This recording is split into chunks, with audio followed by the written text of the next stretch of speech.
मुनीब, कुछ दिनों से जो ये मामला चल रहा है वजीर आला केपी के हवाले से, अब ऐसा लगता है कि हल होता हुआ नजर आ रहा है।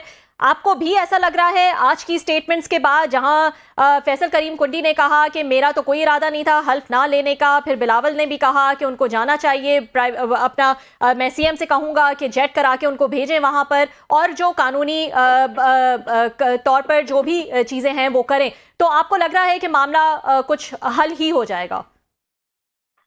देखिए, मेरे नजदीक तो जो पहले भी पोजीशन ली गई थी खैबर पख्तूनख्वा के गवर्नर की, मेरे ख्याल में वो कोई दुरुस्त पोजीशन नहीं थी। और उनके पास ये कोई ऐसा इख्तियार आइन में नहीं है कि किसी को बुला लें किसी को तस्दीक के लिए। जब उन्होंने दोनों दफा तस्दीक भी कर दी, ओन भी कर दिया, हर जगह बोल दिया कि वो मुस्ताफी हो चुके हैं, तो फिर तो बस एक फॉर्मेलिटी रह जाती है। और पहले भी उनका इस्तीफा मतलब वो अंडर सिग्नेचर आया था और आर्टिकल 130(8) के तहत वो दुरुस्त था। अब ये महज एक हुज्जत क्रिएट की गई, लेकिन उसका फायदा कोई नहीं हुआ। और ना ही खैबर पख्तूनख्वा के अंदर भी पाकिस्तान तहरीक इंसाफ का कोई फॉरवर्ड ब्लॉक या स्प्लिटर ग्रुप सामने आया। आज भी उनके एमपीएज इमरान खान साहब के साथ मौजूद है और खड़े हैं। तो मेरे नजदीक तो ये पोजीशन निहायत ही कमजोर थी जो गवर्नर साहब ने ली थी, और उन्होंने इस मामले को डिले करने के लिए ही ये कोशिश की थी। लेकिन मेरे ख्याल में वो अब एक ऐसी सिचुएशन आ गई है जहां हर एक को नजर आ रहा था कि इसके बगैर कोई चारा नहीं है। और जहां तक इंतखाब की बात है नए खैबर पख्तूनख्वा के चीफ मिनिस्टर की, वो भी आईनी तौर पर एक दुरुस्त अमल है। तो ये जैसे कि आपने कहा कि डिले करने की कोशिश की गई थी, मकसद तो बज़ाहिर यही समझ आ रहा है कि डिले करना था ताकि मामले के शायद फॉरवर्ड ब्लॉक की जो है वो बातें सामने आ रही थी, तो वो भी जो है वो नहीं हो सका। तो अब जो है मजीद इसमें कोई ताखीर जो है हम नहीं देख सकते। ऑपोजिशन ने भी शायद इस चीज़ का फैसला किया है कि इस इंतखाब को कलअदम करवाने के लिए पेशावर हाईकोर्ट का रुख करेंगे। देखिए, वो रुख तो कर चुके हैं, लेकिन मुझे नहीं लगता कि इसका कोई नतीजा निकल सकता है। ना ही मुझे कोई इसमें रिलीफ मिलता हुआ नजर आ रहा है, क्योंकि वो जो लैंग्वेज है कॉन्स्टिट्यूशन के अंदर वो बिल्कुल क्लियर है, उसमें कोई एम्बिग्विटी नहीं है। तो मुझे तो कोई वजह नजर नहीं आती कि अदालत के अंदर वो क्या मौक़िफ़ ले सकते हैं। वॉकआउट करना इस्तेहकाक था उनका, ऑपोजिशन का। अगर वो कर गए और इंतखाबी अमल में हिस्सा नहीं लिया तो उसका जिम्मा तहरीक इंसाफ पे तो नहीं डाला जा सकता। बहरहाल एक कानूनी अमल था, एक अमल था, वो हो गया। और अब Sohail Afridi chief minister elect है। हाँ, ठीक, जी जी, क्लासा साहब। जी मुनीब साहब, बहुत शुक्रिया, आपने हमें ज्वाइन किया सर। अच्छा, आपने अभी बात की, आपने मेरा ख्याल ट्वीट भी किया था, जो आप कह रहे थे पोजीशन की बात की ना, कि इस्तीफे के हवाले से आपने ट्वीट भी किया था कि इस्तीफा कबूल होना चाहिए था। मुझे अब आईनी कानूनी तौर पर आप बेहतर समझते हैं और वही कुछ हुआ है। मेरा ख्याल अदालत ने फैसला दिया जो आप कह रहे थे पहले। लेकिन हमने कौमी असम्बली के केसेस में देखा, इवन शायद प्रोविंशियल असम्बली में भी है, कि अगर कोई मेंबर है जो है वो आके अपना इस्तीफा देते स्पीकर को भेजते हैं, तो स्पीकर के लिए जरूरी है कि वो उनको बुलाते हैं। इवन अगर वो फ्लोर ऑफ द हाउस पे भी वो उसको इस्तीफा दे रहा है, तो स्पीकर जो है उसको अपने चेंबर में बुलाता है, उससे बैठ के बात करता है, उससे वेरीफाई करता है कि जनाब ये वाकई आपने लिखा है, आपके हैंड राइटिंग है, आप ही इस्तीफा देना चाह रहे हैं। तो आप अगर समझते नहीं कि प्रेस कॉन्फ्रेंस में इस्तीफा देना या कहीं पे कोई अखबारी बयान में इस्तीफा देना और एक फॉर्मल जगह पे जाके कंफर्मेशन करना, ये दो चीजें हैं। और अगर ये प्रोसेस नहीं भी है कानून में तो यही होना चाहिए। That's my understanding. मैं आपकी इस पे वो चाहता हूँ कि कोई बंदा कहीं पे कह दे मैंने इस्तीफा दे दिया और गवर्नर बैठे बैठे कह दे हाँ जी मैंने एक्सेप्ट कर लिया, तो ऐसे आप समझते हैं कि चीजें ठीक होती हैं? गुजारिश है साहब कि उसमें दो चीजें, एक तो ये कि जो मेंबर कौमी असेंबली के लिए है वो वाकई आइन में तो यही है कि वो इस्तीफा स्पीकर को भिजवा दें। जो तस्दीक के मराइल है वो तो अदालती फैसलों की एक्सप्लेनेशन के अंदर शामिल किए गए कि तस्दीक का अमल भी होना चाहिए। लेकिन इसके अलावा जो एक इम्पॉर्टेंट चीज है जिसको समझने की जरूरत है वो बेसिकली ये है कि ये सारा अमल किया गया, ऐसा सब कुछ हुआ, लेकिन इसमें जो एक इम्पॉर्टेंट एलिमेंट है वो ये कि यहाँ आइन में लिखा हुआ है कि स्पीकर जो चीफ मिनिस्टर है वो अपना इस्तीफा या तो स्पीकर को दे दें बहसियत मेंबर सूबाई असेंबली, वो और चीज है। ये तो है कि वो अपना एक आइन के ओहदा है बहसियत वो एक सीएम के बहसियत चीफ मिनिस्टर एक सूबे के, वो अपना इस्तीफा दें जो गवर्नर है उस सूबे के उनको, और अंडर राइटिंग और उसके तहत फिर वो इस्तीफा कबूल हो जाए, और जब वो इस्तीफा कबूल हो तो फिर उसके नतीजे में जो इस्तीफा कबूल है उसकी भी कोई शिक नहीं है, सिर्फ ये लिखा है कि गवर्नर को वो देकर अपना इस्तीफा दे सकते हैं।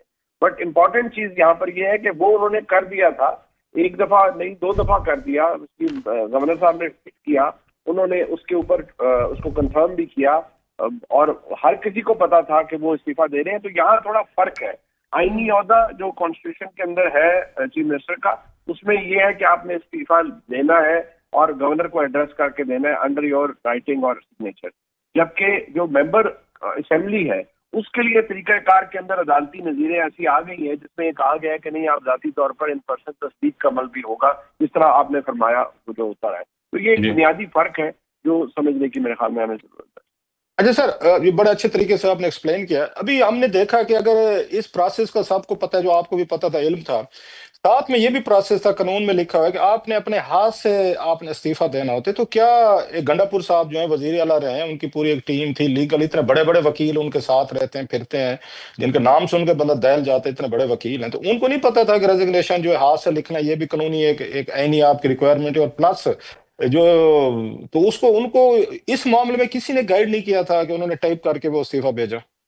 मेरे मेरे ये वो गलती है कासिम साहब जो अक्सर हो जाती है जब आप इस्तीफा देना वैसे भी कोई इतना प्लेजेंट इवेंट नहीं होता, और बंदा बड़ा वो एक डिस्ग्रंटल सा फील कर रहा होता है। आपका ख्याल है कि जो भी कोई गंडापुर साहब हो या कोई और हो, जब उन्होंने इस्तीफा दिया होगा तो एक बोझल दिल के साथ ही दिया होगा।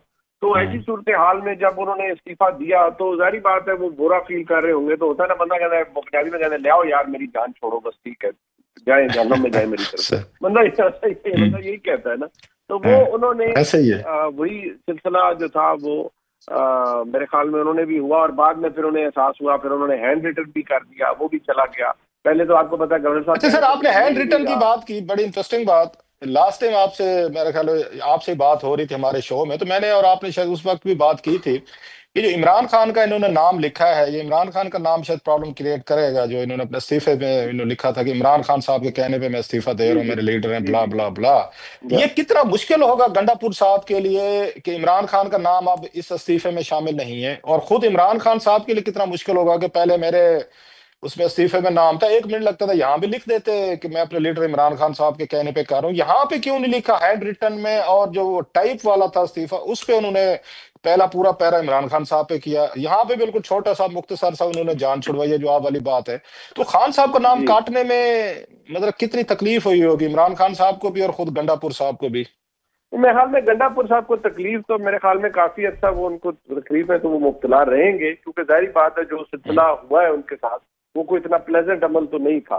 तो पहले उन्होंने दिल बर्दाश्ता होकर लिखा, बाद में उन्होंने जब फिर उन्होंने कहा गया, किसी ने उन्हें मशवरा दिया कि आप हैंड रिटन लिखें, तो उन्होंने एक ब्रीफ सा इस्तीफा लिख दिया और फिर वो मामला आगे चला गया।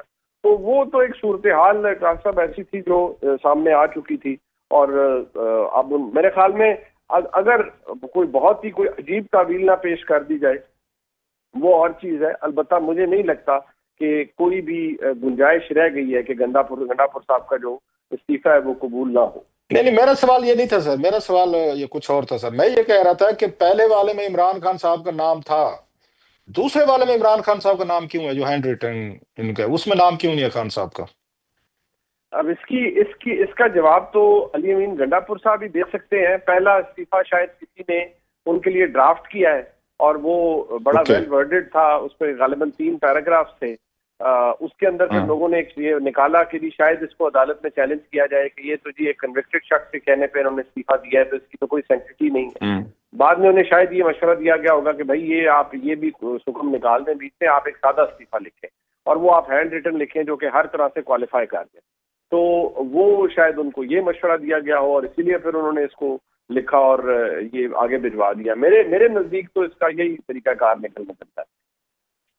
बल्कि मैं देख रहा था उनका प्रेसिडेंट ये निक्सन ने जब वाटर गेट के पास उन्होंने इस्तीफा दिया था, 1 लाइनर था, जस्ट 1 लाइन थी, और मोस्टली ये 1 लाइनर ही किए जाते हैं। खैर ये तो अपनी जगह पे। एक सर चीज आपने देखी है, जो आपने कहा कि वो दिल बर्दाश्ता होंगे, एक इंसान है नेचुरली तौर पे, इतनी बड़ी पोजीशन आपको मिल गई और आपसे इस्तीफा ले लिया जाए और आपको कहा दिया जाए कि आप इस्तीफा दें, और जिन सर्कमस्टांसेस में इस्तीफा लिया गया इट वॉज अगेन एम्बेरसिंग, अगर हम इंसल्टिंग ना कहें, सख्त लफ्ज हो जाएगा, एम्बेरसमेंट तो हुई है साहब गंडापुर साहब को। लेकिन आके जितने जोश जज्बे से गंडापुर साहब ने उनको अलर्ट कराने के लिए उनको मतलब भाग दौड़ किए, या उन्होंने इवन अदाकारी भी सही, वो तो खुश खुश लग रहे थे कि मेरी जान छूटी। देखते हैं जनाब कि मैं अगर जो काम 1.5 साल में नहीं कर सका तो सुहेल अफरीदी साहब देखते हैं 1.5 महीने में कर लेंगे या नहीं कर लेंगे, या उन्हें लगता है कि नौजवान जहां मैं नाकाम हुआ हूं तो ये नौजवान क्या कर लेगा, लिहाजा मैं वेट कर लेता हूँ 3-6 महीने, फिर मुझे कहा जाएगा दोबारा के आए और सीट संभालें। खान साहब के ये जो बंदे हैं इनसे ये सूबा शायद ना चल सको। मुझे तो उनकी बॉडी लैंग्वेज जो है, अदाकारी कहें, नेचुरल कहें या फेकिंग कहें, वट एवर, वो तो बड़ी पॉजिटिव, बड़ी पुरजोश और बड़ी एक्साइटेड लग रही थी। गंडापुर साहब तो लग रहे थे जान छुड़ा के खुश हुए हैं, वो कोई उसमें मुझे नहीं लग रहे थे।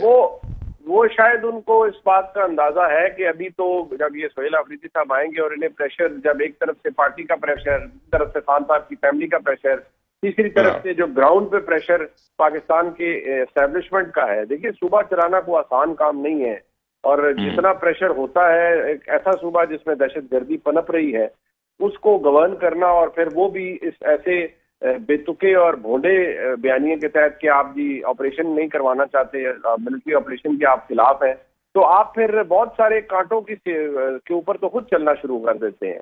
ऐसी सूरत हाल में महज जज्बात से या तकारीर से तो सूबा नहीं चलता। मुझे लगता है कि गंडापुर साहब को इस बात का अंदाजा बखूबी है कि ठीक है, मुझे ये भी हो सकता है कि वो रिलीफ फील करे, और बेइज्जती तो उनकी हुई है, उनको ओहदे से अलहदा किया गया, बेइज्जती तो उनकी हुई है। शायद पहले दिल बर्दाश्त था और बाद में ये सोच कर कह रहे हो कि भाई ठीक है, ये भी आके देख लें। जो डिमांड्स इमरान खान साहब की हमशीरा या एहलिया की जानिब से थी कि इतने हजार बंदा दो ताकि वफाक पर और चढ़ाई की जाए दोबारा, तो ये अगर एपिसोड दोबारा करने हैं एक ऐसे सूबे से जहां दहशतगर्दी बेशुमार है इस वक्त, तो बड़ा मुश्किल इक्वेशन होगी। कासिम साहब, मुझे तो लगता है कि शायद आप वाली बात दुरुस्त साबित हो जाए कि गंडापुर साहब शायद बीच में खुशी हो कि अच्छा है मेरे दर से जान छूटी है, और मैं जिस कश्मकश का शिकार था उससे मेरी जान खलास हुई। जी रबिया जी, मुनीब ये बताइएगा, गंडापुर साहब को जो एक प्रॉब्लम नजर आ रही थी पार्टी में, वैसे तो बहुत सारे मसाइल थे, लेकिन वो ये भी थी कि उनके खिलाफ ग्रुपिंग जो है वो बहुत ज्यादा हो गई थी। सुहेल आफरीदी के लिए कहा जा रहा है कि उनको ये मसला जो है वो कम से कम फेस नहीं करना पड़ेगा। Do you agree with that? देखिए, अभी तो आई थिंक काफी प्रीमेच्योर है ये कहना। जब आप हुकूमत में होते हैं तो फिर आपको अंदाजा होता है कि आप कितने लोग आपसे नाराज हैं, कितने लोग आपसे राजी हैं। वो इस वक्त तो एक पॉपुलैरिटी वेव को कमांड कर रहे। जब गंडापुर साहब आए थे तो वो भी बहुत सी जोशीली बातें किया करते थे, लेकिन कई दफा जाकर फिर आपको सेटल होना पड़ता है, या आपको रियलिटी चेक मिलता है, तो फिर आपको प्रैग्मेटिक होना पड़ता है। और अगर आप प्रैग्मेटिक नहीं होंगे, स्टिफ होंगे और अपनी उसी बात पर अड़े रहेंगे, तो फिर आपको नुकसान उठाना पड़ता है। अब बहुत लोगों का ये ख्याल है कि सुहेल आफरीदी का प्लस पॉइंट ये है कि वो मोबिलाइज करने में जो है वो ये उनका एक प्लस पॉइंट है कि वो मोबिलाइज कर सकेंगे वहाँ सूबे की जो स्टूडेंट्स हैं, जो यंगस्टर्स हैं, उनको। Do you see that? और आपको लग रहा है कि इनके आने के बाद कोई फर्क जो है वो पीटीआई की सियासत में या उनके सूबे में कोई फर्क जो है वो नजर आएगा? पहले तो खैबर पख्तूनख्वा की गवर्नेंस को बेहतर करना होगा। कुछ ना कुछ तो सेलिंग पॉइंट हो, सिवाय ये मैंडेट के लिए कि खान साहब को जेल से निकालना है और चढ़ाई करनी है वफाक पे। पहले तो अपने सूबे को दुरुस्त करें। सूबे को दुरुस्त करेंगे तो हालात कुछ बेहतर होंगे। ऐसे लड़ाई से तो महज कुछ नहीं होगा।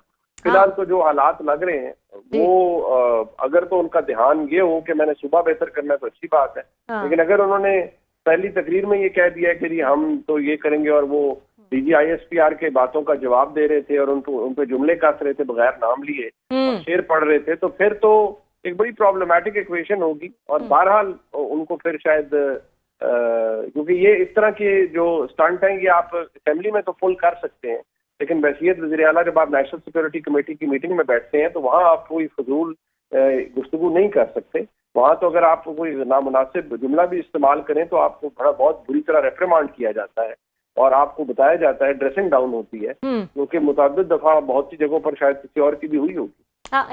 एक और चीज जो वजीर आला को फेस करनी पड़ी, अब अली अमीन को तो करनी पड़ी, अब इनका कुछ पता नहीं है, वक्त ही बताएगा कि जो दो खवातीन हैं जो कि खान साहब के बहुत करीब हैं, बहुत इन्फ्लुएंशियल हैं, बहुत सुनी जाती है, उनकी अलीमा खान साहिबा और बुशरा बीबी साहिबा, उनकी गुड बुक्स में रहना अब ये पता चल गया है कि बहुत ज़्यादा ज़रूरी है। तो ये भी सुहेल आफरीदी की पर्सनालिटी को देख के लगता है कि वो इसमें कामयाब होंगे। मुझे लगता है कि अभी तो दोनों का खवातीन का उनको सपोर्ट हासिल होगी। वो अलग बात है जब उनकी विश लिस्ट नहीं मानी जाएगी और वो जो चाहेंगे, अगर सुहेल अफरीदी साहब उसको रेजिस्ट करेंगे तो फिर मसाइल होंगे।